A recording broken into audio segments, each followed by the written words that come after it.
Everyone, welcome back to my channel study scholar, जो आपकी commerce को बना दे बहुत ही आसान। आज इस वीडियो में हम पढ़ेंगे नेशनल इनकम चैप्टर का most important theoretical question. Most important इसलिए क्योंकि इस क्वेश्चन को सीबीएसई हर बार रिपीट कर रहा है और इसके आने के चांसेस बहुत ज़्यादा है। और अगर ये क्वेश्चन आता है तो 4 मार्क्स में कवर होगा, तो इसीलिए ये क्वेश्चन वेरी इंपॉर्टेंट है। तो चलिए हम इस वीडियो को स्टार्ट करते हैं और देखते हैं क्या है वो क्वेश्चन। तो जो सबसे इंपॉर्टेंट क्वेश्चन है वो है, is GDP a good indicator of economic welfare? कि जो हमारी जीडीपी है, क्या वो इकोनॉमिक वेलफेयर को मेजर करने का एक अच्छा इंडिकेटर है या नहीं? तो इसके बारे में हमने स्टडी करनी है। तो अगर हम ओवरऑल देखें तो जीडीपी अगर हम काउंट करते हैं और उससे मेजर करते हैं इकोनॉमिक वेलफेयर, तो वो एक अच्छा इंडिकेटर नहीं है। मतलब अगर आप इसका आंसर जानो तो इसका आंसर क्या है? इसका आंसर है कि GDP is not a good indicator of economic welfare. अब इसके रीजंस क्या हैं कि जीडीपी को हम गुड इंडिकेटर क्यों नहीं मान रहे हैं? तो उसके रीजंस क्या हैं? रीजंस है, नंबर 1, डिस्ट्रीब्यूशन ऑफ जीडीपी। अब ये डिस्ट्रीब्यूशन ऑफ जीडीपी का मतलब क्या है कि हो सकता है कि जब हम जीडीपी को डिस्ट्रीब्यूट करें तो उसकी वजह से हमारी कंट्री में इनइक्वालिटीज इंक्रीज हो जाए। इसे एक हम एग्जांपल से समझते हैं। फॉर एग्जांपल, अगर हम कहें कि हमारी जो जीडीपी है वो 500 है, ठीक है, एग्जांपल ले रहे हैं, जीडीपी हमारी 500 है और जो हमारी सोसाइटी है उसमें रिच एंड पुअर पीपल हैं। रिच की इनकम इसमें 350 है और पुअर की 150 है। अब हम एक सिचुएशन ले लेते हैं कि जीडीपी जो है वो इंक्रीज हो गई। तो जीडीपी जो इंक्रीज हुई, इंक्रीज होकर 700 रुपीज तक पहुंच गई और रिच की जो सैलरी थी या इनकम थी वो 600 और जो पुअर की थी वो 100 हो गई, ठीक है। अब अगर हम ओवरऑल जीडीपी देखें तो ओवरऑल जीडीपी तो इंक्रीज हुई है, 500 से 700 रुपीज हो गई है, 200 रुपए इंक्रीज हो गई है। जीडीपी तो ओवरऑल इंक्रीज हुई है, तो इट मींस हमारी इकोनॉमी का वेलफेयर इंक्रीज होना चाहिए, पर ऐसा नहीं है। क्यों? क्योंकि यहाँ पर अगर हम देखें तो हमारे यहाँ पर इनइक्वालिटीज इंक्रीज हो गई हैं। रिच जो है वो ज्यादा रिच हो गया है, जो पुअर है वो ज्यादा पुअर हो गया है, उसकी इनकम पहले से कम हो गई है। पुअर लोगों के लिए अब सरवाइव करना और मुश्किल हो गया है।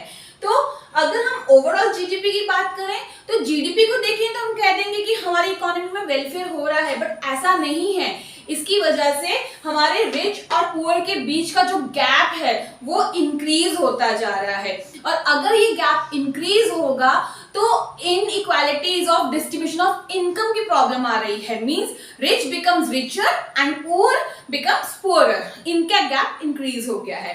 इसीलिए हम जीडीपी को गुड इंडिकेटर नहीं मानते हैं, ठीक है। Next is change in price.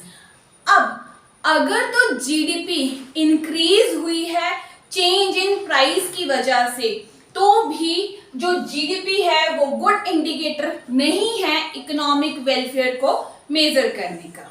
Example से समझते हैं। फॉर एग्जांपल कि हमारी किसी प्राइस, कमोडिटी का प्राइस जो है वो है 30 रुपीज, ठीक है, और जो क्वांटिटी है वो है 40 यूनिट्स। क्लियर? तो इनकी जीडीपी कितनी बनी? जीडीपी हमारी हो गई इज इक्वल टू 1200 रुपीज, ठीक। अब हम सिचुएशन लेते हैं कि हमारी इकोनॉमी में प्राइस इंक्रीज हो गए, प्राइस अब बढ़कर कितने हो गए? ₹50, क्वांटिटी एज इट इज ही रही 40, तो जीडीपी अब हमारी कितनी हो गई? जीडीपी हुई हमारी 2000 रुपीज। अब अगर तो हम सिर्फ और सिर्फ इन चीजों को निग्लेक्ट कर दें और जीडीपी को देखें तो हम कहेंगे हमारी इकोनॉमी की जीडीपी इंक्रीज हो रही है, इट मींस हमारी इकोनॉमी का जो इकोनॉमिक वेलफेयर है वो बढ़ रहा है। बट एक्चुअल सिचुएशन क्या है? एक्चुअल सिचुएशन ये है कि हमारी इकोनॉमी में जो जीडीपी इंक्रीज हुई है वो ड्यू टू प्राइस हुई है।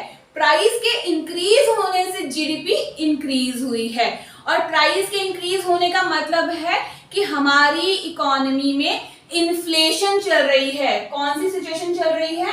इन्फ्लेशन की सिचुएशन चल रही है, मींस हमारी इकोनॉमी स्टेबल नहीं है।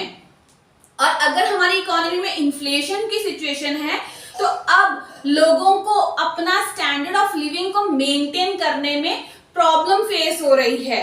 जैसे फॉर एग्जांपल आप 10,000 रुपए लेते हो, पहले खर्च कर रहे थे तो आपके पास बहुत सारी चीजें आ रही थी, ठीक है। अब वही 10,000 रुपए आप खर्च कर रहे हो बट पहले से कम चीजें लेके आ रहे हो, तो अब क्या हुआ, आपका स्टैंडर्ड ऑफ लिविंग जो है वो पहले से कम हो गया ना। तो वैसे ही कि अगर इकोनॉमी में प्राइस इंक्रीज होने की वजह से जीडीपी बढ़ती है तो हम उसे गुड इंडिकेटर नहीं मानेंगे इकोनॉमिक वेलफेयर का, क्योंकि यहाँ पे क्वांटिटी तो इंक्रीज हुई ही नहीं, लोगों को तो उतनी ही चीजें अवेलेबल करवाई जा रही हैं कंट्री में, प्राइस के इंक्रीज होने से जीडीपी इंक्रीज हो रही है। क्लियर है। अब हम आते हैं नेक्स्ट पे, non monetary exchange. Non monetary exchange का मतलब क्या है? नॉन मॉनेटरी एक्सचेंज का मतलब है कि ऐसी सर्विसेज जिससे हम मॉनेटरी टर्म्स में काउंट नहीं करते हैं बट उनकी वजह से हमारी इकोनॉमी का वेलफेयर इंक्रीज होता है। फॉर एग्जाम्पल आप इसमें एग्जाम्पल ले सकते हो हाउसवाइफ का, ठीक है। अब ये क्या है इससे, अब जैसे मम्मी पापा हैं, ठीक है, पापा ऑफिस जाते हैं, वहां पे अर्निंग करते हैं, काम करते हैं, 100% देते हैं और उनके बदले में उन्हें इनकम मिलती है। वो जो इनकम है वो हमारी नेशनल इनकम में काउंट होती है, ठीक है। अब पापा टाइमली ऑफिस चले जाएं, वहां पर 100% दे, इसके लिए ममा क्या करती है, उन्हें टाइमली जगाती है, उनका टिफिन पैक करना, अगर उनकी कोई मेडिसिन है वो उन्हें प्रोवाइड करवाती है सो दैट वो मेंटली और फिजिकली फिट रहें और टाइमली ऑफिस में पहुंचकर अपना 100% दे और अर्निंग करें, ठीक है। बट वो जो हाउसवाइफ की जो सर्विसेज थी, मम्मा की जो सर्विसेज थी, उसे हम निग्लेक्ट कर देते हैं। जीडीपी क्या करती है, उसे निग्लेक्ट कर देती है। अब पापा की जो मेंटल और फिजिकल हेल्थ जो अच्छी थी वो किस लिए थी, क्योंकि मम्मा पीछे से उनको सपोर्ट कर रहे थे, इसीलिए वो अपना 100% दे रहे थे और अर्निंग कर रहे थे और नेशनल इनकम बढ़ रही थी। अगर मम्मा ही ध्यान ना रखती तो पापा भी अच्छे से काम नहीं कर पाते और उनकी वजह से ना इनकम अच्छी होती और ना इनकम होती तो नेशनल इनकम भी नहीं बढ़ती। पर ये जो हाउसवाइफ की सर्विसेज हैं, इसे जीडीपी जो है वो निग्लेक्ट कर देता है, उसे वो इकोनॉमिक वेलफेयर में कंसीडर नहीं करता है। जबकि फैक्ट ये है, रियलिटी ये है कि इन सर्विसेज की वजह से भी जो है नेशनल इनकम और हमारी कंट्री का इकोनॉमिक वेलफेयर राइज होता है। पर उनकी कोई मॉनेटरी वैल्यू ना होने की वजह से, मनी टर्म्स में वैल्यू ना होने की वजह से जीडीपी उसे काउंट नहीं करता है। क्लियर। Next is externalities. अब ये एक्सटर्नलिटीज क्या होती है? सबसे मेन चीज, एक्सटर्नलिटीज में एक अलग से क्वेश्चन भी आ सकता है 1 मार्क्स में, ठीक है, 1 मार्क्स में आ सकता है और 3 मार्क्स में भी आ सकता है। तो अगर 1 मार्क में आएगा तो आपको मीनिंग पूछ लिया जाएगा, 3 मार्क्स में होगा तो एक्सटर्नलिटीज का मीनिंग और इसके टाइप्स पूछ लिए जाएंगे। तो अब हम आते हैं एक्सटर्नलिटीज होती क्या है। एक्सटर्नलिटीज का मतलब है कोई हार्म या कोई बेनिफिट हुआ हो किसी इंडिविजुअल या फर्म की वजह से जिसका इम्पैक्ट हमारे इकोनॉमिक वेलफेयर पे पड़ रहा हो। कैसे? मतलब एक्सटर्नलिटीज का मतलब क्या हुआ, हार्म या बेनिफिट, ठीक है, किसकी वजह से, कॉज्ड बाय आप इंडिविजुअल लिख लो, बाय इंडिविजुअल और फर्म, ठीक है, इनकी वजह से। But they are not penalised का मतलब उन्हें इसके बदले में कोई भी पेनलाइज मींस फाइन नहीं लगाया हो अगर उन्होंने कोई नुकसान पहुंचाया है तो, ठीक है। अब इसको एक एग्जांपल से समझते हैं। एक्सटर्नलिटीज का मतलब क्या हुआ कि जैसे किसी ने कुछ बेनिफिट दिया, उसकी वजह से हमारी इकोनॉमी का वेलफेयर हो गया, ठीक है, लोगों का वेलफेयर हुआ मींस इकोनॉमी का वेलफेयर हो गया। अगर किसी ने नुकसान पहुंचाया तो उसकी वजह से लोगों का भी नुकसान हुआ, इकोनॉमी का वेलफेयर भी डाउन हुआ। पर फिर भी अगर जिसने अच्छा किया है उसको भी कुछ मॉनेटरी टर्म्स में बेनिफिट नहीं दिया गया जिसने बुरा किया है उसे भी मॉनेटरी टर्म्स में पिनलाइज नहीं किया गया, उन्हें भी फाइन नहीं लगाया गया, ठीक है, उसे हम कहते हैं एक्सटर्नलिटीज। अब ये जो एक्सटर्नलिटीज हैं ये दो टाइप की हैं।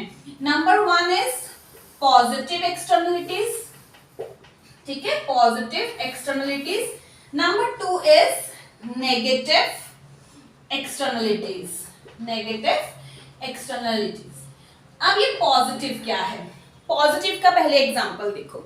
फॉर एग्जाम्पल एक कोई पर्सन था या कोई फर्म थी, ग्रुप ऑफ पर्सन थे, उन्होंने क्या किया, पैसे इकट्ठे किए और एक कमर्शियल एरिया में एक पार्क ओपन कर दिया, ठीक है, पार्क बना दिया। अब उस पार्क में क्या होता है, लोग वॉकिंग के लिए आते हैं, मॉर्निंग वॉक करते हैं, बच्चे खेलने के लिए आते हैं। तो इससे क्या हुआ, लोगों के आने से, बच्चों के आने से उनका जो वेलफेयर है वो इंक्रीज हुआ, उनकी सेहत अच्छी होने लगी, मीन्स उनका ओवरऑल वेलफेयर हुआ।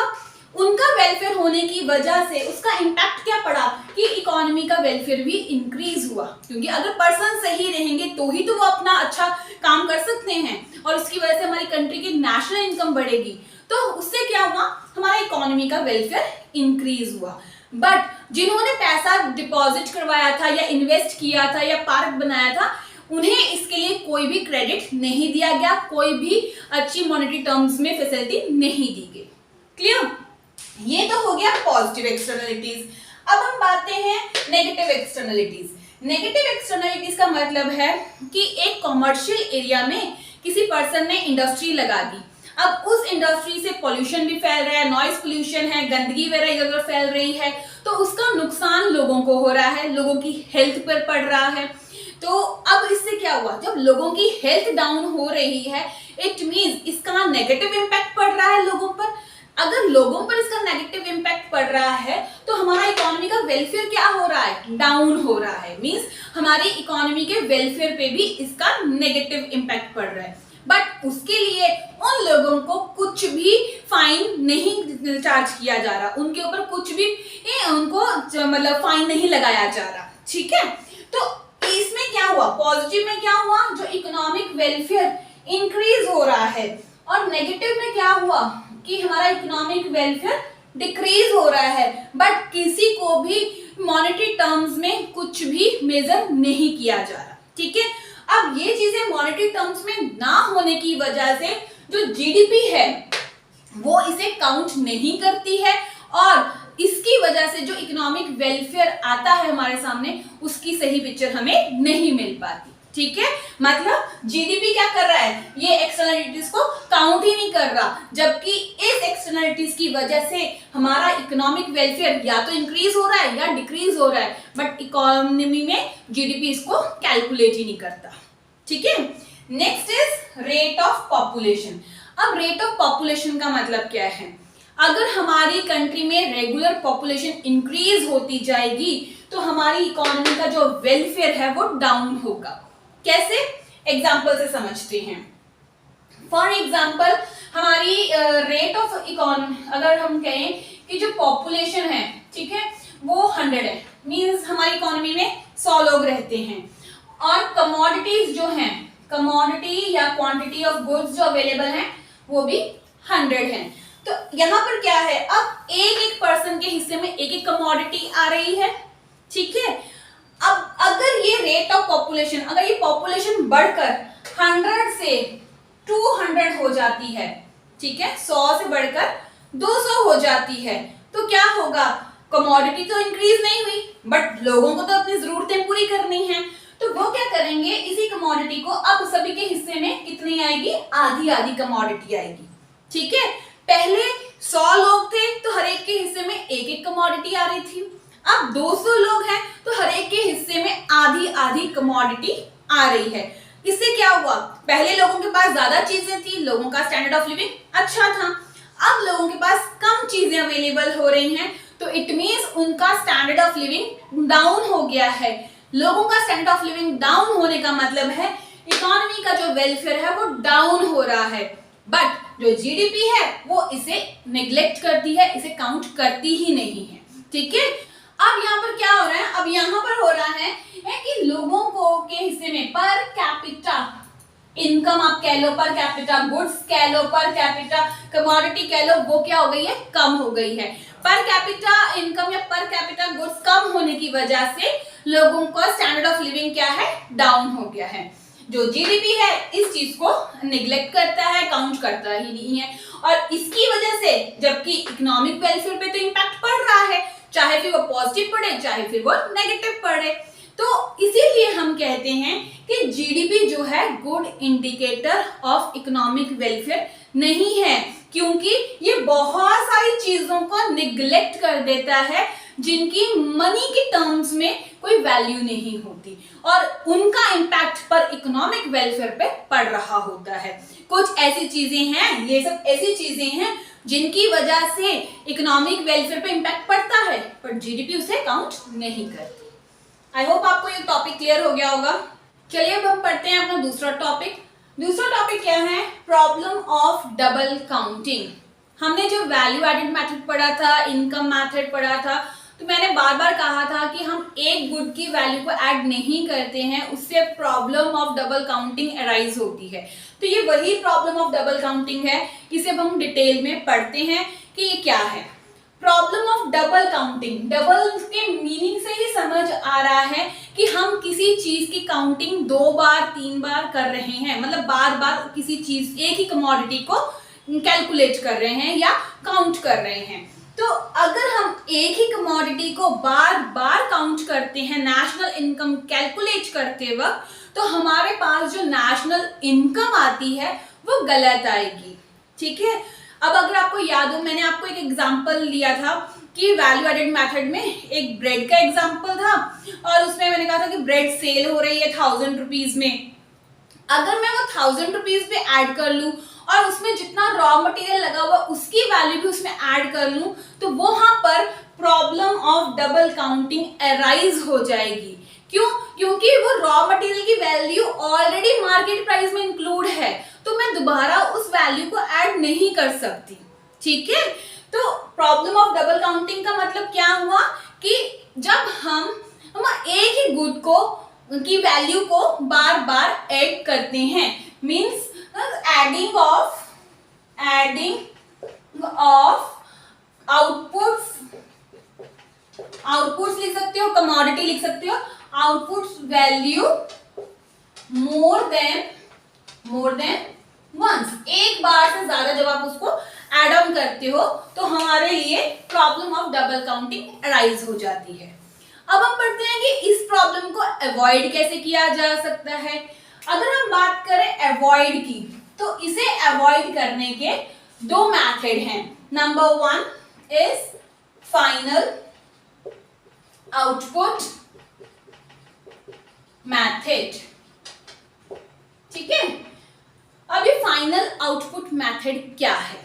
फाइनल आउटपुट मेथड का मतलब है, एक एग्जांपल ले लेते हैं यहाँ पर। अब मैंने एग्जांपल लिया कि मैंने मार्केट से फ्लोर एंड शुगर परचेज की 500 की, उससे मैंने केक बनाया और 700 में मार्केट में सेल कर दिया। ठीक है, तो मार्केट में जो चीज पहुंची है, फाइनल आउटपुट पहुंचा है, वो कौन सा था?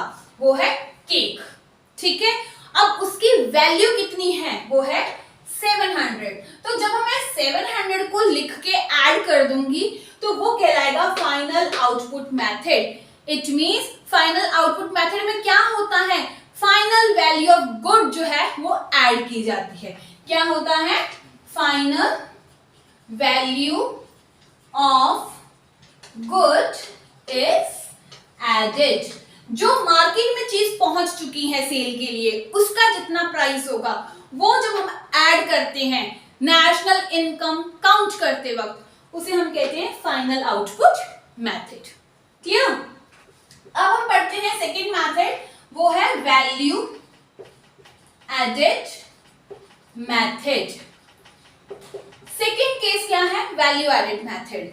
वैल्यू एडेड मेथड का मतलब है जब हम किसी भी चीज को प्रोड्यूस करते हैं तो वो चीज जब हर एक स्टेज ऑफ प्रोडक्शन से पास होती है, ठीक है, कोई भी चीज हमने प्रोड्यूस की तो हर एक स्टेज से जब वो पास ऑन हुई तो कितनी वैल्यू उसमें ऐड हुई, वही चीज कहलाती है वैल्यू एडेड मेथड।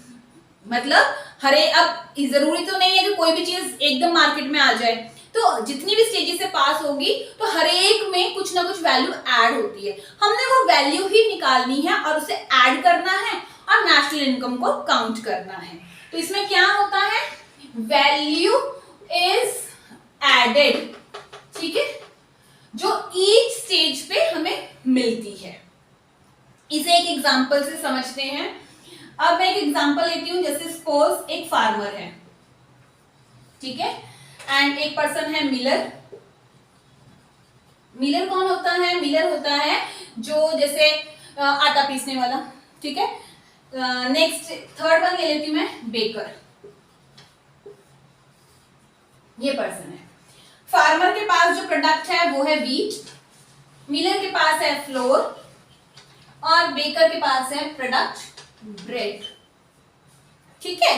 अब हम यहां पे स्टार्ट करते हैं वैल्यू ऑफ, पहले आउटपुट लिख लेते हैं कि इनकी वैल्यू क्या है और इनकी वैल्यू ऑफ इनपुट्स कितनी थी, कितना इन्होंने अपनी जेब से खर्चा किया। एंड थर्ड वन हम निकालेंगे वैल्यू एडेड। इसी वैल्यू एडेड को हम यहाँ पे ऐड करेंगे। अब हम मान लेते हैं कि फार्मर के पास व्हीट है, उसने वो गेहूं, वो व्हीट मिलर को सेल कर दी, ठीक है। मिलर को उसने सेल की एट 500 रुपीज, ठीक है। फार्मर के पास क्या थी, गेहूं, उसने वो व्हीट मिलर को दे दी, कितने में, 500 रुपए में।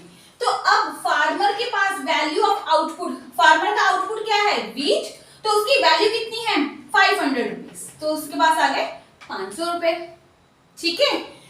अब मिलर ने क्या किया, उस गेहूं को आटे में कन्वर्ट कर दिया, ठीक है। आटे में कन्वर्ट करने के बाद जब उसने वो आटा सेल किया तो कितने पे सेल किया, 700 रुपए पे। तो मींस उसका प्राइस क्या होगा, 700 रुपए। अब उसने उसका प्राइस 700 रुपए क्यों रखा, उसने सोचा कि भाई जो चीज मैंने 500 में खरीदी है, उसके बाद मैंने इस पे मेहनत की है इसको आटे में कन्वर्ट करने के लिए, मींस मेहनत का रिवॉर्ड उसने अपना जोड़ा 200 रुपए। उसने सोचा कि मैंने इलेक्ट्रिसिटी कंज्यूम की है, उसको चक्की में पीसा है गेहूं को और आटे में कन्वर्ट किया है, मेरी भी मेहनत लगी है, तो उस मेहनत का रिवॉर्ड मैं ऐड करूंगा और फिर उसको प्राइस को पे सेल करूंगा। इसीलिए उसने 500 रुपए की गेहूं ली, उसमें अपनी मेहनत का रिवॉर्ड ऐड किया और उसे सेल किया 700 रुपए में, ठीक है। अब उसने किसको सेल किया, उसने सेल किया बेकर को, ठीक है। मिलर ने क्या किया, सेल किया बेकर को, कितने पे, एट 700 रुपीज, 700 रुपए में। अब इस बेकर ने क्या किया, बेकर ने कहा कि भाई मैं 700 रुपए में आटा लेके आया हूं, अब मैं इससे ब्रेड बनाऊंगा और मार्केट में सेल करूंगा। तो उसने ब्रेड बनाई और मार्केट में सेल की, पर जो ब्रेड का उसने प्राइस रखा वो उसने रखा 1000 रुपीज, ठीक है। क्यों, उसने कहा यार मैंने तो भाई फ्लोर खरीदा है, उसमें मैंने इसको मेहनत लगा की है, जो भी मेरी ब्रेड बनाने की मशीनरी थी वो इंस्टॉल की है और उसके ऊपर मैं पैसा खर्च किया है, उसको ब्रेड में कन्वर्ट करने की मेरी मेहनत है, इसीलिए मैं अपनी मेहनत का रिवॉर्ड उसमें ऐड करूंगा और 300 रुपए एक्स्ट्रा चार्ज करूंगा। तो 700 का जो उसने आटा खरीदा, उसको ब्रेड बनाने में जितनी भी मेहनत लगी उसका उसने उसमें 300 रुपया ऐड किया और 1000 रुपए की उसने ब्रेड बना दी, ठीक है। अब जो फाइनल प्रोडक्ट मार्केट में आया है वो क्या है, ब्रेड, ठीक है। कितने में बिक रही है, 1000 रुपीज पे बिक रही है। तो अब अगर हम यहाँ पे देखें, फार्मर के लिए आउटपुट क्या था, व्हीट, कितने पे उसने सेल किया, उसकी वैल्यू कितनी थी, 500, ठीक है। मिलर के लिए आउटपुट क्या था, फ्लोर, कितनी उसने उसका प्राइस रखा, 700 रुपीज। बेकर के लिए आउटपुट क्या था, ब्रेड, उसका प्राइस क्या था, 1000 रुपीज। अब हम आते हैं वैल्यू ऑफ इनपुट पे कि इन्होंने भी तो कुछ इसको बनाने के लिए खर्चा किया होगा। तो व्हीट के लिए हम ये एज्यूम कर लेते हैं कि ये व्हीट फार्मर की ही है, मतलब इसने जो इंसेक्टिसाइड पेस्टिसाइड वगैरह कुछ डाला है या इसको फार्मिंग में लगाया वो हम उसको नेग्लेक्ट कर रहे हैं। हम ये एजम्पशन लेके चल रहे हैं वीट तो इसी की थी ना, इसने तो नहीं कहीं से खरीदी, तो उसकी इनपुट जो है वो 0 है। ठीक है, एजम्पशन है ये हमने 0 ले लिया। अब ये जो फ्लो मिलर था इसने क्या किया, इसने किया कि 500 रुपए की वीट खरीदी, पहले इसकी जेब से 500 रुपए गए हैं, उसके बाद इसने इसको फ्लोर में कन्वर्ट किया और 700 में बेचा। तो पहले कितनी जेब से पैसे गए, 500 रुपए, तो इसके लिए वैल्यू ऑफ इनपुट कितनी है, 500 रुपए। ठीक है, उसके बाद इसने इसमें ऐड किए थे 200 रुपए। अब बेकर के लिए क्या है, बेकर की जेब से पहले कितने पैसे गए, 700 रुपए। तो ये जो 700 है ये है इसका वैल्यू ऑफ इनपुट, मतलब पहले इसने रॉ मटेरियल खरीदा 700 रुपए का, चीज बनाई, फिर 1000 रुपए में उसने सेल की। अब हम आते हैं वैल्यू एडेड पे, कितनी वैल्यू ऐड हुई, इसको और इसको माइनस करो तो यहाँ पे आ गया 500। इसके लिए कोई वैल्यू ऐड नहीं हुई, 500 के थे 500 ही इसका हुआ। यहाँ पर इसने कितना वैल्यू ऐड की कि जो उसने 500 रुपए में रॉ मटेरियल खरीदा था उसमें उसने अपनी मेहनत का रिवॉर्ड, ये वैल्यू एडेड क्या है, एक तरह से रिवॉर्ड है आपकी मेहनत का। ठीक है, उसको रिवॉर्ड मिला, तो उसने रिवॉर्ड कितना ऐड किया, दोनों को माइनस करो 200। तो मतलब 500 में 200 उसने अपनी मेहनत ऐड की और 700 में सेल किया। अब हम बात करें बेकर की, तो बेकर ने कितना रिवॉर्ड ऐड किया अपनी मेहनत का, उसने ऐड किए 300 रुपए। मीन्स उसने कहा 700 का मतलब मैंने सामान लिया है, 300 मेरी मेहनत, तो 1000 रुपए बन गए हमारे। ठीक है, अब हम अगर बात करें इसकी, तो इसमें से दोनों वैल्यूज को हम काउंट करते हैं। कैसे, अगर हम बात करें फाइनल आउटपुट मेथड की, तो फाइनल मार्केट में कौन सा आउटपुट पहुंचा है, मार्केट में पहुंचा है ब्रेड। मीन फाइनल आउटपुट क्या है हमारा, फाइनल आउटपुट है ब्रेड। ठीक है, उसकी वैल्यू कितनी है, उसकी वैल्यू है 1000। अब ये फाइनल आउटपुट मेथड में ये जो 1000 रुपीज है इसे हम ऐड करेंगे, तो नेशनल इनकम कितनी बनेगी, 1000 रुपीज इस मेथड से। ठीक है, तो फाइनल आउटपुट मेथड से 1000 रुपीज की नेशनल इनकम बनी। क्यों, क्योंकि जो फाइनल आउटपुट था उसकी वैल्यू को मैंने ऐड कर दिया। अब हम आते हैं वैल्यू एडेड मेथड पे। वैल्यू एडेड मेथड में हम ये 500, 700, 1000 नहीं ऐड करेंगे। क्यों, क्योंकि इसमें इस 700 में ऑलरेडी ये 500 ऐड है, इस 1000 में ऑलरेडी ये 700, 500 ऐड है। ठीक है, तो अगर मैं ये सभी को दोबारा ऐड कर दूंगी तो मेरी तो प्रॉब्लम अराइज हो जाएगी डबल काउंटिंग की।